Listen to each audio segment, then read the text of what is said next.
তাসম্বাৰ মনে সৰ্বক্ষণে সুখ ফল লাগি যুক্ত হয় সাধুৰ ঐশ্বৰ্য উঠিবাকৰ যত্ন কৰে আকৌ মনকো দেখান্ত সাধু পদ উঠিবাক পাছে নোৱাৰিলে খণ্ডু সাধু পথ বুলি মাত্ৰ নিন্দা কৰে। কৃষ্ণ যিজন ভকতে সদায় ভকতকেই নিন্দা কৰি ফুৰে তেওঁ সদায় হিংসা ভাৱটো থাকেই তাৰমানে সেইজনে যদিও কিবা এটা মনত বাঞ্ছা কৰে যে ময়ো সাধুৰ পদ লওঁ বুলি যদি তেওঁ সেই পদত যদি উঠিবলৈ যায় ৰাজমাৰ্গলৈ যদি উঠিবলৈ যায় সেইজনে কিন্তু কেতিয়াও সেই ৰাজমাৰ্গত বগাব নোৱাৰে। নিন্দা কৰাজন সদায় আকৌ ৰাজমাৰ্গৰ পৰা তলত খহি পৰিব লাগিব। ভকতক নিন্দা কৰাজন যদি ভকতক নিন্দা নকৰে কৃষ্ণ ভগৱন্তৰ ওচৰত গুৰুপীৰ ওচৰত যদি শৰণ ভজন লৈ যদি তত্ত্ব ল'ব পাৰে তেতিয়াহ'লে সেইজনে নিস্তাৰ পাব আৰু উদ্ধাৰ হ'ব। ভকতক নিন্দা কৰাজনে যদি মনত ভাবে যে এইজন সাধু হৈছে ময়ো সাধু হওঁ বা এইজন গুৰু হৈছে ময়ো গুৰু হ'বলৈ চেষ্টা কৰোঁ তেতিয়াহ'লে সেইটো ভাৱ লৈ যদি তেওঁ ৰাজমাৰ্গলৈ বগাবলৈ চেষ্টা কৰে সেইজনে কিন্তু ৰাজমাৰ্গত বা বৈকুণ্ঠ প্ৰাপ্তি হ'ব নোৱাৰে। সেই বৈকুণ্ঠৰ পৰা আকৌ নামি আহিব লাগিব। যেনেকৈ পঞ্চপাণ্ডৱে কি কৰিছিলে পৰীক্ষা কৰিছিলে স্বৰ্গলৈ যাবলৈ কিন্তু স্বৰ্গলৈ যাব নোৱাৰিলে চব অলপ আধা বাটতে গৈ গৈ পৰি মৰিলে। কিন্তু আকৌ কোন যাব পাৰিলে ধৰ্মৰাজ যুধিষ্ঠিৰ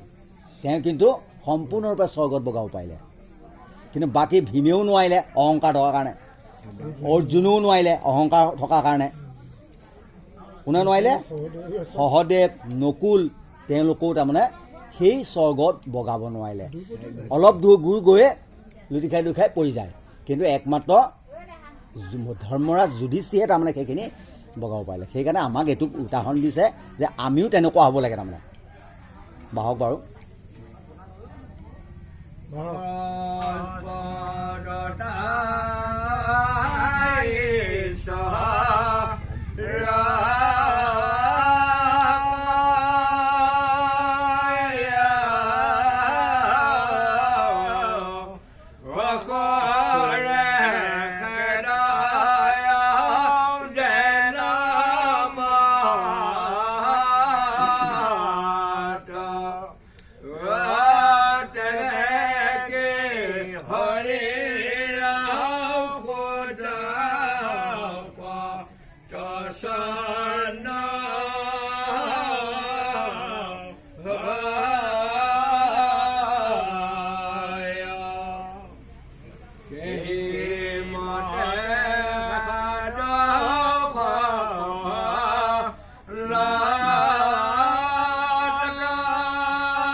কুকুৰে সাধুৱাজনে মত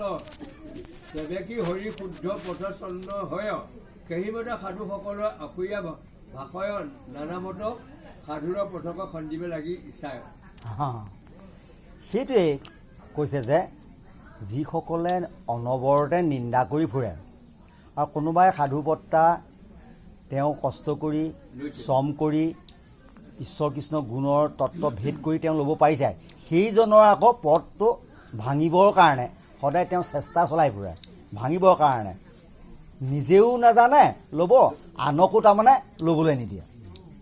সেই ভাৱবিলাক থাকি যদি সদায় তেওঁ সদায় নিন্দুকী কৰ্মকে কৰি থাকে ঘৃণিত কৰ্ম কৰা তেতিয়াহ'লে সেইজনৰ আৰু কোনোদিনে নিস্তাৰ নাই আৰু প্ৰভু ভগৱন্তৰ চৰণত তেওঁ ঈশ্বৰ প্ৰাপ্তি হ'ব কেতিয়াও নোৱাৰে তাৰমানে নিজেও নাজানে আনকো হ'বলৈ নিদিয়ে কৃষ্ণ পাওক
ভকতক নিন্দি কৃষ্ণক দূষিত কৰে যিটো দুৰাচাৰ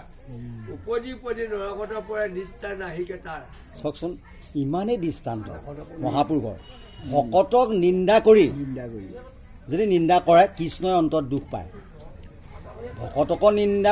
নিন্দি কৰি কৃষ্ণক দূষিত পায় উপজি উপজি নৰকত পৰে আৰু সেইজনে কৃষ্ণ যেতিয়া দুখ পায় ভকতক যদি যিজনে দুখ মানে নিন্দা কৰে ভকতে কিন্তু দুখ পায় আৰু সেইজনৰ গতি নাই উপজি উপজি বাৰে বাৰে তেওঁ নৰকত বাস কৰিবলগীয়া হ'ব সেইকাৰণে কোনো ভকতক নিন্দা কৰিব নালাগে নিন্দা কৰিলে প্ৰভু ভগৱন্তই দুখ পায় যে মোৰ ভকতক তেওঁ নিন্দা কৰিছে গতিকে তোমাৰ নিষ্ঠাৰ নাই তেতিয়া তেওঁ কি কৰিব বৈকুণ্ঠ প্ৰাপ্তি তেওঁ নকৰাই তেওঁ নৰকলৈ তুমি নৰকলৈ যোৱা বুলি ভগৱন্তই তেওঁক নৰকৰ পথেহে গমন কৰাব সেইটোৱে আচলতে আহক বাৰু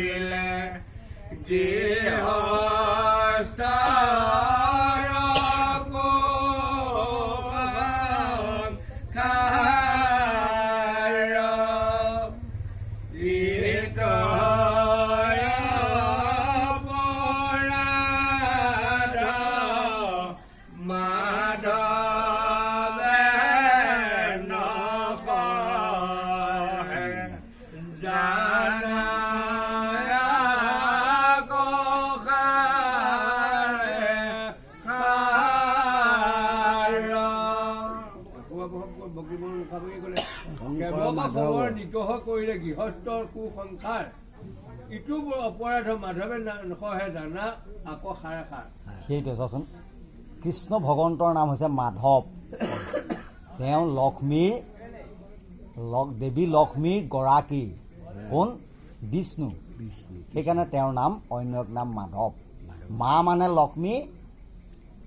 হা ধৱ মানে কি গৰাকী মাধ যোগ অব মা যোগ ধৱ মানে গৰাকী মা মানে লক্ষ্মী যে লক্ষ্মী দেৱী গৰাকী হৈছে বিষ্ণু সেই বিষ্ণুৰ ভকতক যদি কোনো এজনে নিন্দা কৰে তেতিয়া মাধৱে বৰন্তত দুখ পায় আৰু সেই অপৰাধটো মাধৱে সহ্য নকৰি তেওঁক কিন্তু নৰকলৈ গতি কৰিবৰ কাৰণে তেওঁ আজ্ঞা দিয়ে যোৱা যম তুমি এওঁক শাস্তি দি এওঁক নৰকলৈ নিয়া বাহক